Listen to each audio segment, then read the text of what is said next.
Imaginez-vous dans un nouveau restaurant fraîchement ouvert. L'accueil est plaisant, la déco sympa et les plats sont succulents. Vous en parlez à des amis, ceux-ci sont ravis. Eux-mêmes vont conseiller ce resto à des membres de leur famille, à des amis et autres collègues. Et petit à petit, le restaurant commence à se faire connaître via ce que l'on appelle le bouche à oreille.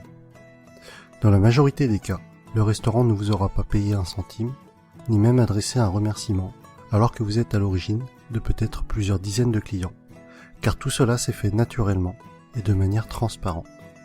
Eh bien, il existe un type d'entreprise qui utilise la puissante force du bouche à oreille pour se développer. Il s'agit du marketing relationnel, aussi appelé marketing de réseau ou MLM, pour multi-level marketing. On parlera de network marketing en anglais. Le problème, en France, c'est que le marketing relationnel est non seulement mal connu, mais en plus à mauvaise presse. En effet, trop souvent, les médias n'en parlent que dans le cas d'arnaque, et malheureusement, il en existe, et très rarement comme une possibilité de réussir. Les médias, pour attirer de l'audience, doivent faire dans le scandale, dans ce qui choque. Mais ceci est un autre débat. Mais effectivement, certaines entreprises sont des systèmes pyramidaux déguisés. Une pyramide, qu'est-ce que c'est au juste ? Je vous invite à cliquer sur cette vidéo pour découvrir une animation très bien faite expliquant ce qu'est une pyramide de Ponzi. En résumé, non seulement c'est une arnaque, mais c'est aussi illégal. Le système est basé sur la promesse de faire de miraculeux retours sur investissement, juste avec de l'argent que tout nouvel entrant va apporter. Autrement dit, l'argent des nouveaux paye le bénéfice des anciens. Et si, à un moment donné, les entrants ne sont pas assez nombreux, eh bien la pyramide s'écroule, car les anciens ne perçoivent plus d'argent. Ce qui est important à comprendre est que lorsque vous entrez dans une entreprise de marketing relationnel, vous êtes avant tout le distributeur d'un produit réel, le représentant d'une marque. Sans produit, ou avec un produit fictif, on rentre alors dans un système pyramidal. D'autre part, dans une pyramide, les anciens sont forcément plus riches que les nouveaux. Dans le MLM, même si plus vous rentrez tôt, plus vous êtes avantagé, cela ne garantit pas du tout votre succès. Un nouveau filleul peut très bien mieux développer son affaire et faire mieux que son parent. Ainsi, dans une entreprise de marketing relationnel, tout le monde est au même stade au début, mais plus elle va grossir et plus elle va avoir d'impact et être puissante. C'est vraiment la force du réseau qui fait qu'une MLM est puissante. Et Robert Kiyosaki insiste vraiment sur ce point dans le livre « L'entreprise du XXIe siècle ». Le pouvoir n'est pas dans le produit, mais dans le réseau. Pour en revenir à ce que l'on évoquait au début de la vidéo, le bouche à oreille est le principal véhicule de communication d'une société de marketing relationnel, si bien qu'il n'y a pas ou peu de publicité. Et ce budget pub, qui est souvent faramineux pour les grandes entreprises, est reversé aux distributeurs et ou consacré à l'amélioration du produit qui en général est excellent. Lorsque vous vous lancez dans le MLM, vous êtes parrainé par une personne et ensuite c'est comme si vous étiez votre propre patron et que vous aviez créé votre entreprise.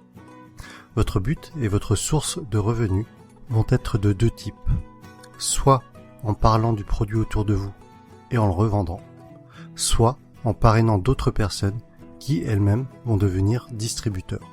Ainsi, le plus efficace est pour que votre entreprise soit réussie, tout ce que vous faites doit être duplicable. Votre filleul doit avoir les outils pour développer lui aussi son réseau. Dans tous les cas, ce qui est important à retenir est que le succès est partagé. Si votre filleul échoue, vous échouez d'une certaine façon.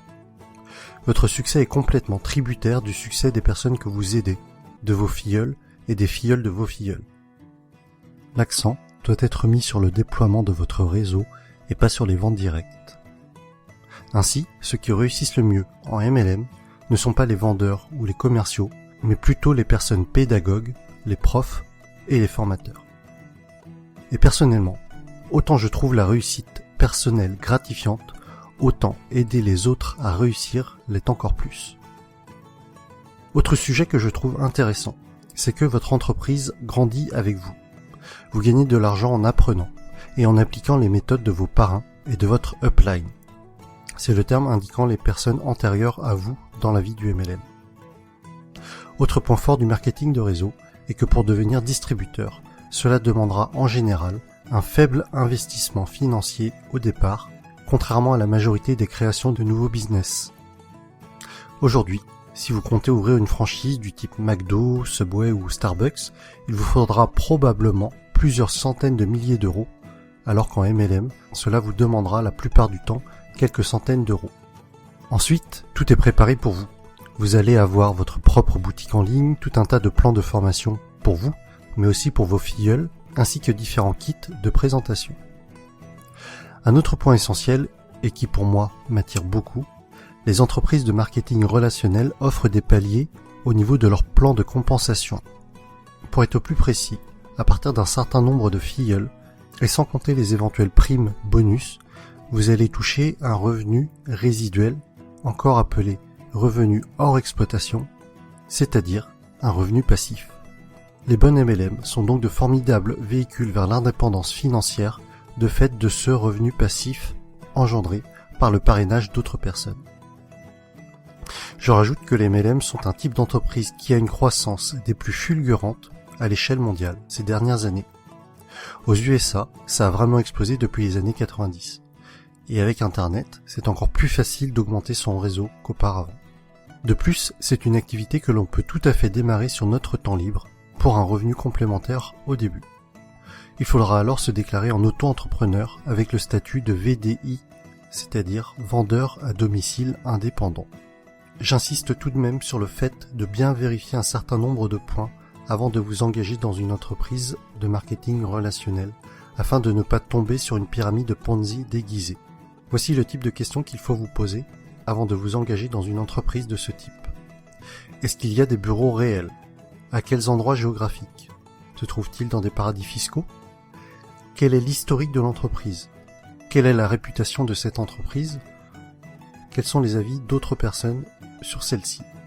En conclusion, et si vous avez suivi mon défi personnel, je pense que vous commencez à comprendre pourquoi est-ce que ce type d'entreprise m'intéresse fortement. Travailler pour ses propres rêves et non pas ceux de quelqu'un d'autre. La possibilité d'avoir des revenus passifs avec cet objectif d'indépendance financière. Partager le succès. Vous savez, à la base, ma chaîne YouTube est quand même le partage des bonnes pratiques, d'idées inspirantes. Alors si en réussissant dans un domaine, j'arrive à aider d'autres personnes à réussir également, alors j'en serais sincèrement ravi. Autre point que l'on avait évoqué, c'était de gagner de l'argent tout en apprenant. Le message que j'y vois derrière cela est celui que Jim Rohn a souvent répété, que plus vous vous développerez personnellement, plus cela attirera le succès. Et enfin, des horaires libres. Cela signifie que je pourrais aller chercher ma fille à l'école. Et voilà pour cette vidéo sur le marketing relationnel. J'espère que le public francophone comprendra mieux ce qu'est le MLM avec cette vidéo. Pour ma part, il y a quelques mois encore, je dois vous avouer que je faisais partie des personnes qui rejetaient le sujet, ne comprenant pas en quoi cela consistait, et sûrement aussi parce que je ne voulais pas comprendre, et que je gardais en tête ce que les médias véhiculaient. Mais que ce soit Jim Rohn, Tony Robbins, Les Brown, c'est-à-dire tous les motivational speakers que je suis régulièrement, mettent en avant ce type d'entreprise. Et après mes lectures de l'entreprise du 21e siècle, de Robert Kiyosaki, et de 45 secondes qui changeront votre vie, de Don Fire, j'ai finalement changé d'avis sur le sujet et je suis décidé à me lancer. Vous retrouverez la suite de mes aventures dans le prochain épisode avec mon choix de MLM et les raisons de ce choix. Si vous aussi, ce concept d'entreprise est nouveau pour vous et que cela vous intéresse ou qu'au contraire, vous vous y intéressez déjà, mettez-moi un pouce j'aime, partagez sur Facebook et abonnez-vous. À bientôt!